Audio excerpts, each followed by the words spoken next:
Well, Jennifer, thank you so much for coming on. We really appreciate it. Thank you. I'm very happy to be here. Absolutely. Your career spans professional musician, technology leadership, mental health. What led you to bring all of those different worlds together into soul echo therapy?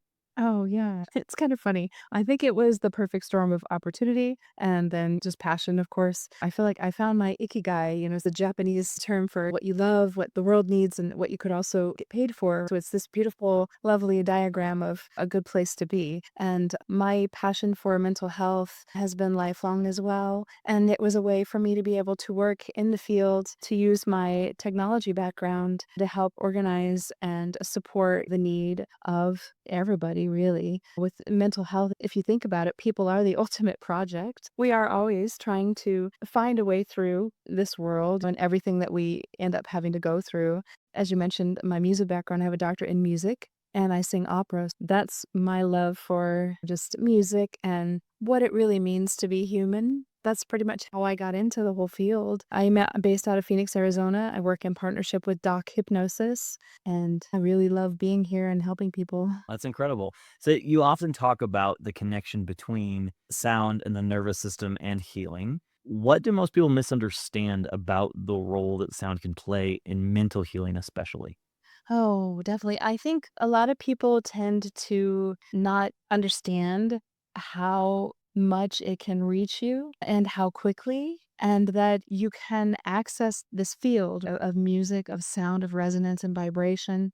You can connect to it very quickly without having to necessarily go through a huge conversation. I have a lot of clients that come to see me that have been or are suffering from traumatic experiences, and being able to come into an environment where it's very calm and peaceful and relaxing, that is the first step, or to be able to work through things that are very difficult to talk about. Yes. So as AI and technology become more present, especially in mental health, how do you see the balance between innovation and that human connection that people need for healing? Definitely. I think AI is groundbreaking in the availability for everyone to be able to get to it. It's very easy, it's very quick, you can get to it on your phone. I do think that there is some need for caution, and I would advocate for better regulation in regard to AI in mental health because AI was never created for mental health specifically. It was created for engagement. It's created for to keep you online, to keep talking to you, to keep you invested. There's also the whole realm of companion AI, and there's a lot there to unpack. We probably don't have enough time to talk about all of that, but that is something I think that parents in particular should pay attention to, especially for younger folks like our teenagers, because it's very hard to differentiate between a person on the other end of it and the AI on the other end of it. And you can get emotionally invested in these relationships that aren't real. They're ones and zeros. Also, I think we need to be a little bit cautious about what we share with AI, about our medical records, about our mental health diagnoses, things like that. It's not HIPAA compliant. It's out there in the ether, so you might wanna think twice, maybe a little bit about what you share with it. Now, with that said, I think it can be incredibly helpful for understanding certain psychological terms or the way that emotion works, how to process an emotion, how to regulate an emotion. Those things are very valuable, and I think, does a really good job of giving that foundational information, as well as what's a red flag in a relationship. Unfortunately, there are a lot of people that end up in toxic relationships, and it's a very real concern. So being able to ask, it's very neutral. It doesn't have a vested interest, which is good in some cases, not good in others, right? But it is sometimes nice to be able to ask it those things like, is this what I think it is? Or why would my partner behave a certain way when I asked them this thing? I thought it was this. They came back with this. What's your takeaway? And AI can do a pretty good job of looking at that and going, oh, they may have been coming at it from this aspect. I find that fascinating.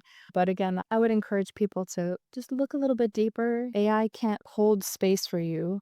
It can't show empathy and it can't see things maybe that are beneath the surface. Like when you have a client come in that's talking about something and they're like, "Oh, yeah, that's not the problem." But then you look at them and you're like, "Okay, based on your face, based on your body language, based on the fact that's the first thing you brought up and you just met me, that might be the problem. Maybe we should look at that a little bit. Maybe we should talk about that." Makes a lot of sense. I think the younger audiences that engage with AI are particularly at risk because they're learning how relationships work. And an AI relationship, those AI companions you mentioned, for instance, are not people. And therefore, that's not a good model for you to learn how relationships work because it's not real. Yeah, that's a romance novel come to light, which might be fun for entertainment. But yeah, I think about it and I think when I was 13, if I had this AI romance novel come to life and he was telling me all these great things, it would be very hard to differentiate between reality and the fantasy of it. Absolutely. It's very complicated stuff. Would you explain further the impact of sound therapy and how it actually works for some of our listeners that might not be familiar? I know some of my earlier questions were just very direct about the misconceptions, but tell us a little bit about like how it really works, if you don't mind. Yes, sound speaks directly to the body. We are constantly vibrating anyway as just beings. Every single cell in your body has a frequency, every organ has a frequency, and you're constantly creating a resonance. There's a reason that we love driving around with bass thumping really hard because it moves through your body, it pulls you in a direction. Sound is the first sense that we develop hearing in the womb. That's the first thing we develop is hearing. So music, resonance, frequency, all of that is just fundamental to who we are. If you think about little kids, they're constantly making up songs.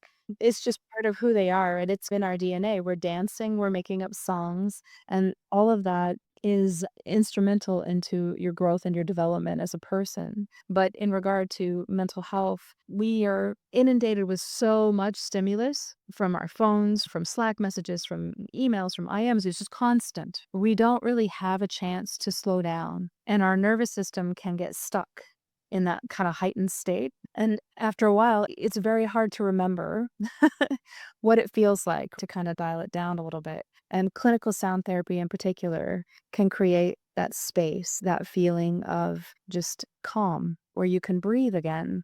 I have my clients often tell me, I feel like a weight was lifted off my chest. And I joke with my clients, I wish I could take before and after pictures of you because people come in, they're kind of, yeah. And then they leave and they're like, oh, I'm telling your shoulders are lower.